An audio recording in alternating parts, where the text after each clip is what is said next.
Assalamualaikum warahmatullahi wabarakatuh. Sobat-sobat dan project dimanapun berada, semoga semuanya dalam keadaan sehat dan terus diberikan perlindungan oleh Allah Subhanahu Wa Taala ya. Amin ya rabbal alamin. Dan siapapun itu saudara kami yang juga menjalankan ibadah puasa pada hari ini, semoga diterima amal ibadahnya, dipanjangkan umurnya, disehatkan bila memang ada yang sakit, dan juga semoga di saat hari di bulan Ramadan ini semua cita-citanya dan keinginannya terpenuhi secara full dan maksimal ya. Amin ya rabbal alamin. Nah, pada video kita kali ini kita akan melihat ya salah satu aktor dari kasus ijazah Pak Jokowi ini.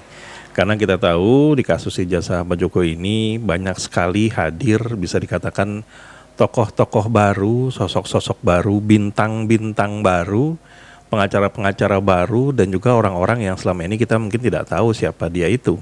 Ya mungkin hanya sekedar lewat-lewat aja di TV, hanya sekedar sekali-sekali tampil di acara berita, atau mungkin dia sempat menjadi seorang cameo di suatu interview atau seperti apa.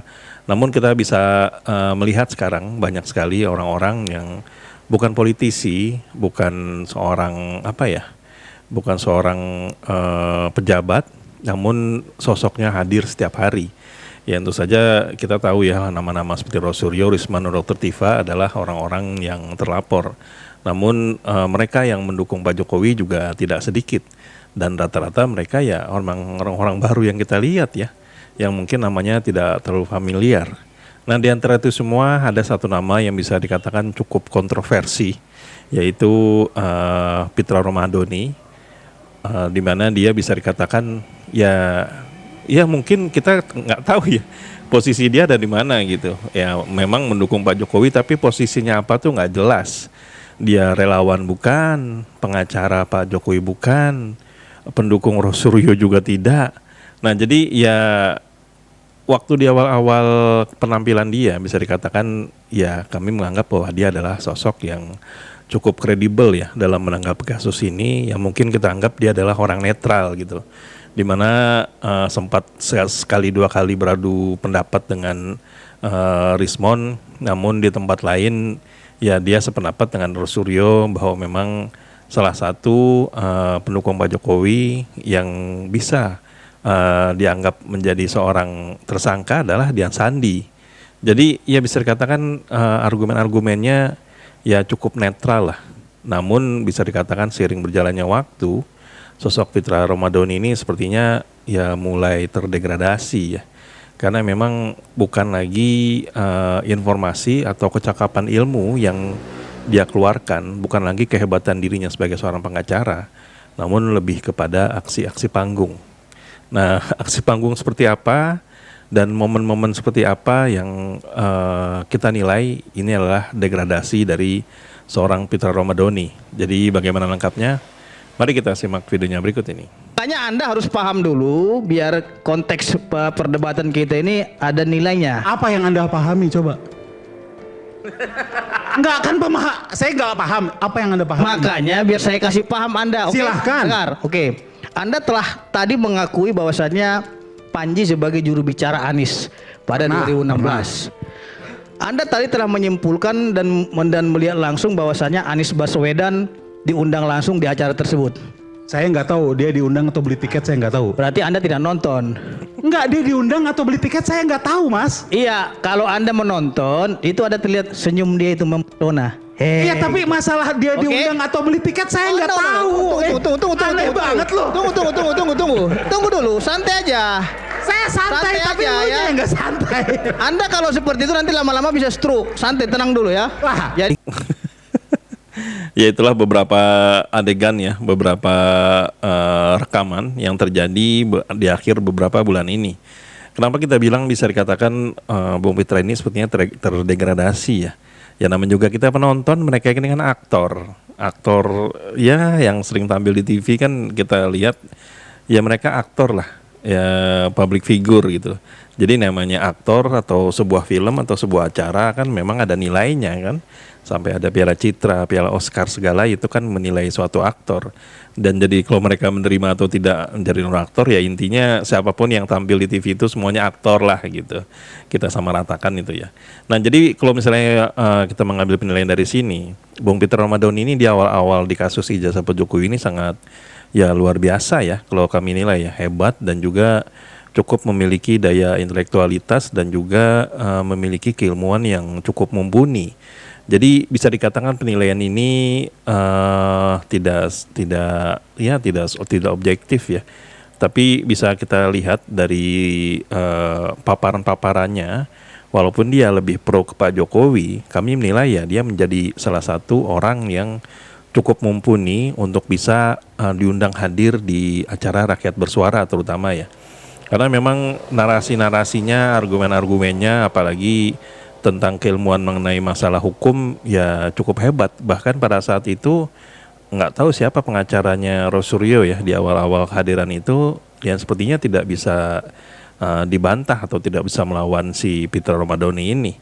Dan juga akhirnya kami tertarik untuk mengulas atau mengulik tentang Peter Ramadoni ini karena kami baru melihat ya. Baru melihat dia. Dan akhirnya kami temukan sedikit backgroundnya, ternyata dia sempat menjadi pengacaranya Roy Suryo justru. Dan juga bukan cuma itu, dia juga sempat menjadi pengacaranya Kiflan Zain. Ya pokoknya, dan dia juga sempat kalau nggak salah menjadi anggota dari Partai Bulan Bintang ya, kalau nggak salah ya. Jadi deretan-deretan hal itulah yang bisa kita nilai bahwa seperti memang Peter Ramadoni ini ya bagus lah jatuhnya. Ya bagus itu kan ya penilaian masing-masing orang yang melihat ya. Jadi sampai dengan akhirnya kami membuat video khusus tentang Peter Ramadoni, siapa Peter Ramadoni akhirnya terungkap ya. Dan di situ bisa dikatakan ya positif semua tentang Peter Ramadoni ini. Namun yang kita sayangkan beberapa bulan terakhir ini Peter Ramadoni sepertinya mulai tenggelam ya. Tenggelam entah memang ilmunya semakin memudar atau tenggelam memang karena yang dihadirkan adalah sosok-sosok atau tokoh-tokoh yang bisa dikatakan melebihi kemampuan daripada Peter Ramadoni ini. Ya wajar saja karena memang yang tiba-tiba datang ini dari kubu Rosuryo yang membantu mereka adalah Bung Abdul Ghafur Sangaji, terus juga ada Bung Denny Indrayana, terus juga apalagi setelah kedatangan Bung Refli Harun ya, sepertinya ya semua pendukung Pak Jokowi bahkan pengacaranya pun tidak ada yang mampu. Nah hal inilah yang sepertinya kami nilai dan kami lihat bahwa Peter Ramadoni ini ya jatuhnya ke panggung itu bukan lagi seseorang yang menjadi narasumber yang berkualitas dan mumpuni. Bahkan kita lihat tadi ya beberapa acara dia sendiri tidak mampu untuk untuk mengartikan perkataan dari Bung Semi tadi, di mana Peter Ramadoni ini bertanya kepada Bung Semi apakah Pak Anies ini diundang. Nah terus Semi bilang ya saya tidak tahu dia diundang atau beli tiket. Nah berarti Anda tidak ada di situ. Jadi menarasikan mengartikan ini saja dia tidak mampu gitu loh.